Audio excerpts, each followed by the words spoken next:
કારણ કે ત્યાં કાપણી ચાલી રહી છે, ખુલ્લામાં પડ્યા છે પાથરા, તો આ બધી જે બાબતો છે તેને લઈને ખેડૂતોની ચિંતા વધેલી છે। ક્યાંક વરસાદ સ્વરૂપે આવી શકે છે, પવન સ્વરૂપે આવી શકે છે। ખેડૂતોની મગફળી ઓલરેડી આ નવરાત્રિમાં જે વરસાદ થયો છે તેણે બગાડેલી છે અને માટે જ ખેડૂતોની ચિંતા વધેલી છે કે હવે જો વાવાઝોડું પણ આવ્યું તો જે માંડ પાક બચ્યો છે અથવા તો જે કાપણી કરીને રાખ્યો છે, પાથરા કરેલા રાખ્યા છે, એનું શું થશે? તો ગુજરાતના ખેડૂતો માથે ફરી ચિંતાના વાદળો। ગુજરાત નજીક અરબ સાગરમાં વાવાઝોડાએ ચિંતા વધારી છે। હવામાન નિષ્ણાતોના મતે આ વાવાઝોડાની મોટી અસર નથી થવાની, પરંતુ ખેડૂતો માટે ચિંતાની વાત પાક નુકસાનની છે। ચોમાસાની વિદાય ટાણે જ તૈયાર પાક પર ફરી આકાશી આફત આવી શકે છે। એક તરફ વાવાઝોડાનું સંકટ, બીજી તરફ સૌરાષ્ટ્ર કચ્છના કાંઠા વિસ્તારો સહિતના ભાગોમાં તેજ પવન સાથે વરસાદ થઈ શકે છે, જેના કારણે જગતના તાતના માથે ઘાત હજુ પણ મંડરાઈ રહી છે। તો એક બાદ એક આકાશી આફત આવી રહી છે। વાવાઝોડા બાદ પણ બંગાળની ખાડીમાં પણ ફરી એક સિસ્ટમ સક્રિય થવાની છે અને જ્યારે પણ બંગાળની ખાડી જ્યારે ડોલતી હોય છે ત્યારે તેની અસર ગુજરાત પર થતી હોય છે। જોરદાર પવન ફૂંકાતા હોય છે, વરસાદ સ્વરૂપે તેની અસર થતી હોય છે।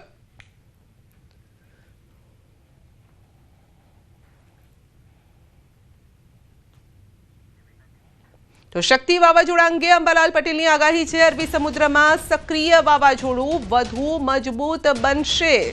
જામનગર, સૌરાષ્ટ્રમાં વાવાઝોડાની અસર જોવા મળશે। સામાન્યથી ભારે વરસાદની શક્યતા પણ છે। વાવાઝોડાનો ટ્રેક જામનગરમાં થઈ રાજસ્થાન તરફ જવાની પણ શક્યતા છે। તો સૌરાષ્ટ્રના દરિયાકાંઠે પવન ફૂંકાવાની શરૂઆત થઈ ચૂકી છે। વાવાઝોડાની અસર 10 ઓક્ટોબર સુધી રહેવાની શક્યતા છે। हाल पूरतो तो लगभग खतरो गुजरातना भागों में जणातो नहीं वधारे पड़तो। आम छतां जामनगरना भागों, उत्तर सौराष्ट्र भागों, सौराष्ट्रना केटलाक भागों वरसाद थवानी शक्यता रहे। क्यारेक मध्यम वरसाद थई शके अने वावाझोडुं वारंवार एनो ट्रेक बदले। सामान्य रीते ट्रेक पाछो दरियामां जवानी शक्यता रहे, छतां पण ते ट्रेकना कारणे कदाच मध्यम वरसाद अने क्वचित ज भारे वरसाद पश्चिम सौराष्ट्રના ભાગોમાં થઈ શકવાની શક્યતા રહેશે। खास कर राजस्थान भाग में भारे वरसाद थवानी शक्यता है और उत्तर गुजरात भागों में, दक्षिण गुजरात भाग में वरसाद थवानी शक्यता है। राजस्थान संलग्न भागों में और अरवली भागों में और पंचमहाल भागों में वरसाद थवानी शक्यता लगभग 4 થી 8 और तारीख 10 सुधी में रहवानी शक्यता रहे।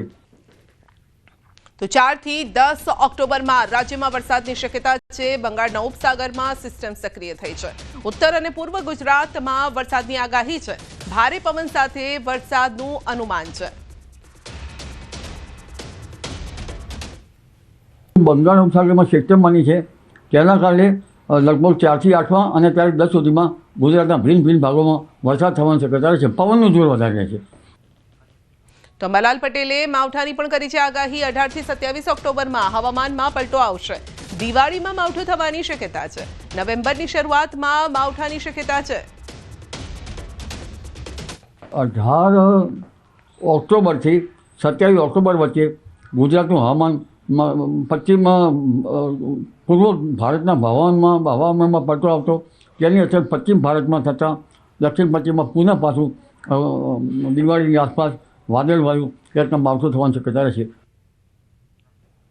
તો પોરબંદરથી સમાચાર। અરબી સમુદ્રમાં શક્તિ વાવાઝોડું સક્રિય, દરિયામાં હાલ કરંટ જોવા મળ્યો છે। દરિયાકાંઠાના વિસ્તારમાં વરસાદની આગાહી છે। માછીમારો દરિયો ન ખેડવા માટે માછીમારોને સૂચના અપાઈ છે। દરિયાકાંઠાના ગામોને પણ ખાસ અલર્ટ કરવામાં આવ્યા છે।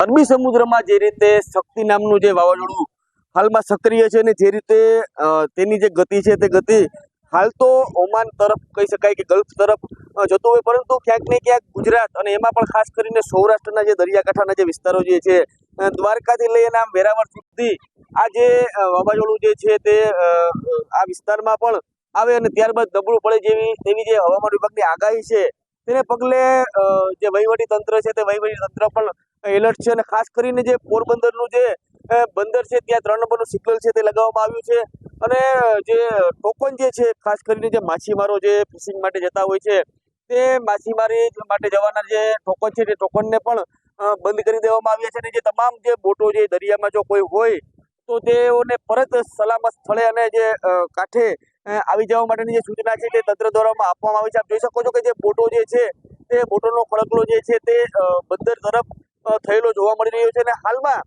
પોરબંદરમાં જો વાત કરીએ હવે વાતાવરણની, તો વાતાવરણ હાલમાં તડકો છે, વાતાવરણ સામાન્ય છે અને થોડે ઘણે અંશે પોરબંદરના દરિયામાં જે થોડો ઘણો કરંટ છે તે પણ જોવા મળી રહ્યો છે. પરંતુ તમામ જે સાવચેતીના જે તકેદારીના જે પગલાં છે તે હાલમાં તંત્ર દ્વારા લેવામાં આવી રહ્યા છે. કોઈ પણ પ્રકારની જો આવી પરિસ્થિતિ થાય તો કઈ રીતે આગળ વધવું તેની પણ જે તૈયારીઓ છે તે કરવામાં આવી રહી છે.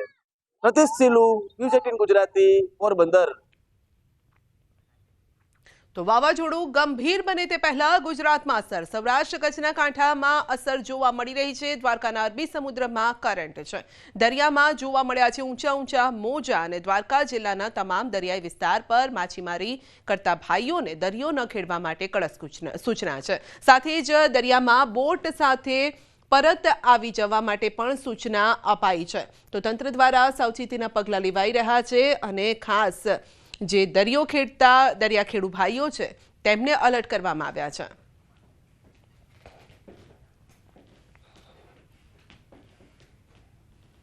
તો વિશ્વકર્મા ભાજપના નવા સુકાની વાત તેમની.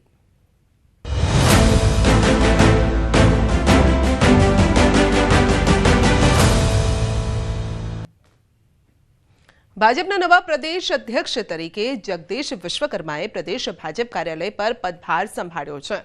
તો જગદીશ પંચાલ ગુજરાત ભાજપના 14માં પ્રદેશ પ્રમુખ બન્યા છે અને તેમણે ગઈકાલે વિજય મુહૂર્તમાં કમલમમાં પ્રદેશ પ્રમુખની દાવેદારી માટે ફોર્મ ભરી ચૂંટણી અધિકારી ઉદય કાનગડને સોંપ્યું હતું. પ્રદેશ પ્રમુખ માટે જગદીશ પંચાલ સિવાય એક પણ ફોર્મ ભરાયું ન હોવાથી તેઓ બિનહરીફ થયા છે. તો આજના પદગ્રહણ કાર્યક્રમમાં સાંસદ તેમજ કેન્દ્રીય ચૂંટણી ઇન્ચાર્જ કે લક્ષ્મણ, ગુજરાત પ્રદેશ પ્રભારી ભૂપેન્દ્ર યાદવ, CR પાટીલ, મુખ્યમંત્રી ભૂપેન્દ્ર પટેલ, સંગઠન મહામંત્રી રત્નાકર સહિત મોટી સંખ્યામાં નેતાઓ કાર્યકર્તાઓ ઉપસ્થિત રહ્યા. તો પદભાર સંભાળતા પહેલા જગદીશ પંચાલ અમદાવાદના ઠક્કરબાપાનગર ખાતે આવેલ વિક્રમ પાર્ક સોસાયટી ખાતેના તેમના નિવાસસ્થાને મોટી સંખ્યામાં કાર્યકર્તાઓ સાથે રેલી સ્વરૂપે નીકળ્યા. ગાંધીનગર કમલમ પહોંચ્યા.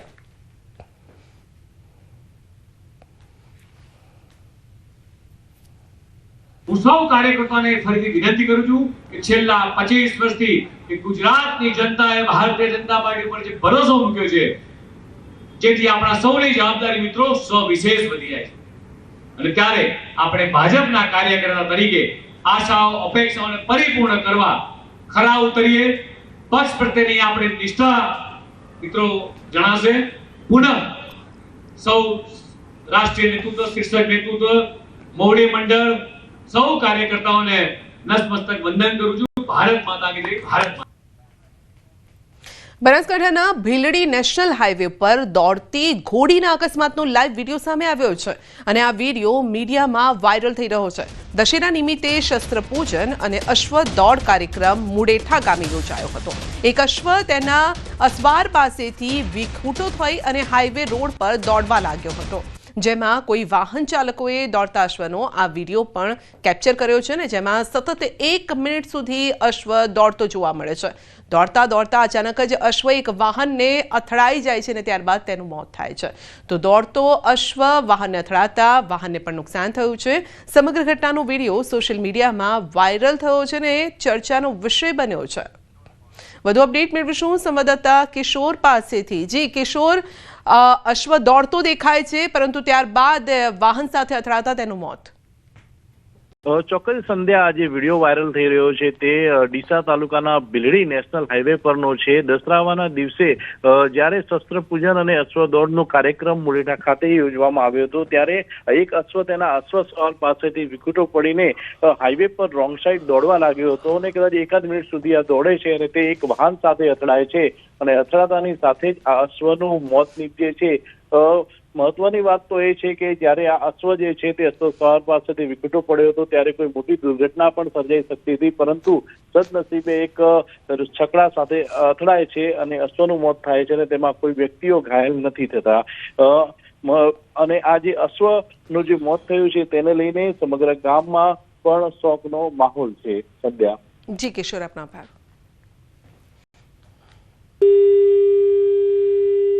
વડોદરામાં ધાર્મિક સ્થાનો તસ્કરોના નિશાન પર આવ્યા છે। કારેલીબાગના પૌરાણિક શ્રી અંબે માતાજીના મંદિરમાં તસ્કરો ત્રાટક્યા। નવરાત્રીના 9 દિવસ ભક્તો દ્વારા કરાયેલા દાનપેટીની ચોરી, તસ્કરો આખી દાનપેટી ઉઠાવીને લઈ ગયા। દાનપેટી લઈ જતા તસ્કરો સીસીટીવીમાં કેદ થયા છે, તો પોલીસે સીસીટીવીના આધારે તપાસ હાથ ધરી છે। 2 યુવાનો ચોરીને અંજામ આપવા માટે આવ્યા હોય તેવું આ દ્રશ્યોમાં પણ દેખાઈ રહ્યું છે। 2 ચોર આવી અને મંદિરની દાનપેટી ઉઠાવીને લઈ ગયા છે। એક મોટી દાનપેટી ને એક નાની દાનપેટી, 2 દાનપેટી લઈને જતા રહ્યા છે। નવરાત્રિનો તહેવાર હતો એટલે એમાં દાન પણ સારા પ્રમાણમાં હતું અને આજે અમારે પેટી ખોલવાનો સમય હતો, પણ તે પહેલાં તો આજ સવારે એ બંને પેટી ઉઠાવીને લઈ ગયા છે। વડોદરા મનપાની ટીમ સામે અનોખો વિરોધ। પાથરના વાળાઓએ રોડ પર સૂઈ જઈને વિરોધ નોંધાવ્યો છે। કમાટીબાગ નજીક દબાણ હટાવવા ગઈ હતી ટીમ અને વિરોધ વચ્ચે મનપાની ટીમે દબાણ દૂર કર્યા છે, તો અનોખી રીતે વિરોધ કરવામાં આવ્યો હતો। વિરોધ વચ્ચે મનપાની ટીમ દબાણ દૂર કર્યા હતા। લોકોએ રસ્તા પર સૂઈને આ વિરોધ કર્યો હતો।